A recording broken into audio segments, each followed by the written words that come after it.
transición, te puedo hablar de mi experiencia acá en Chipoleti y Río Negro, entre los años 90, del 90 al 95. Digo mi experiencia porque también viví la transición de la era análoga a digital de otros estudios, ejemplo en Buenos Aires, ¿no? La transición fue traumática y fue muy de a poco, muy del día a día. Habían programas, los primeros programas que yo conocí para una computadora donde se podía tocar música en MIDI y generar a partir de ahí un sonido y después esto grabarlo a través de... salía del MIDI y volvía a entrar por una entrada a la computadora sin que todavía estuvieran las interfaces digitales donde podíamos depurar mejor el sonido, ¿no? En esa época seguíamos en la época artesanal. Se producía música con la computadora y después era otro proceso muy distinto, muy parecido a lo análogo, pero grabando en un software en estéreo, y en algunos casos, depende de la plaqueta que podíamos acceder por una cuestión económica, se podía grabar hasta 4 u 8 canales al mismo tiempo. Toda esa transición fue traumática en el sentido económico. Un buen estudio se montaba con mucho dinero y no quiero decir con esto que en Chipoleti y Río Negro en esa época éramos pobres, pero sí, digamos, necesitábamos cierta información que no teníamos, porque, digamos, uno sabe que se quiere, en el caso de un auto, sabe que se quiere comprar un auto, pero no sabe cuál, no tiene información. Bueno, en esa época no había demasiada información, sí o sí siempre dependíamos en cosa directa con Buenos Aires.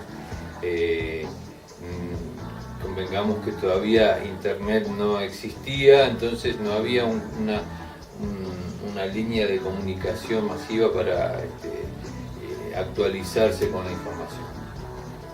Por eso, digamos, sintetizando, la transición que yo viví de lo análogo a digital fue esa cuestión traumática de ir adaptándonos a las necesidades de cada uno.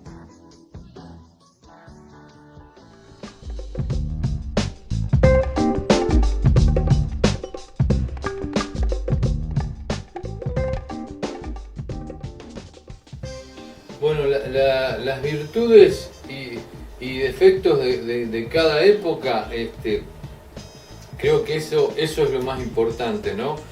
Yo empecé a grabar, digamos, si se quiere profesionalmente, en el año 76. Y yo me recuerdo que grabábamos con una Porta Studio, que era una suerte de consolita chiquita que grababa en el ancho de banda de todo un cassette, por lo tanto habían 4 canales. Bueno, hay defectos y virtudes de cada época. Grabábamos con una Porta Studio que grababa en una cinta de cassette, entonces usaba todo el ancho de la cinta y grabábamos en 4 canales. Las limitaciones, que es lo que no me salía, teníamos que estar acorde a las limitaciones que nos ofrecía ese aparato, esa consolita de grabación. Entonces ahí funcionaba mejor la creatividad del músico en todo aspecto, es decir, producíamos previamente o la música o el proyecto que queríamos grabar para luego aprovechar estas limitaciones, ¿no es cierto?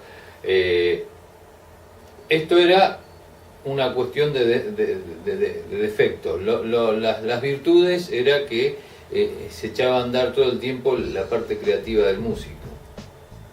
Si esto lo comparamos con la era digital, donde hay mucho más control de todo, desde un doble clic con el ordenador, con la computadora, con interfaces digitales que ofrecen un montón de variantes a la hora de grabar,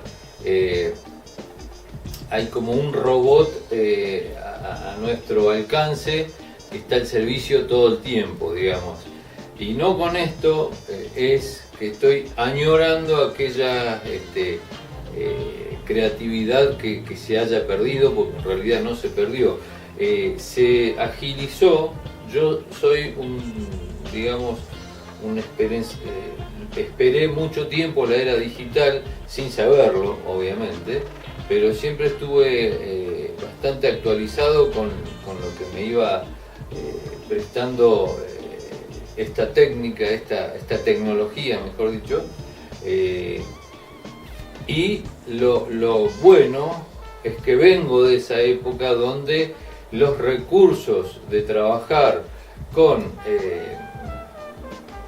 aparatos limitados hizo que como músico o como sonidista o como técnico de grabación tuviéramos que aprender pequeños secretos que hoy son muy potenciales a la hora de evaluar un proyecto.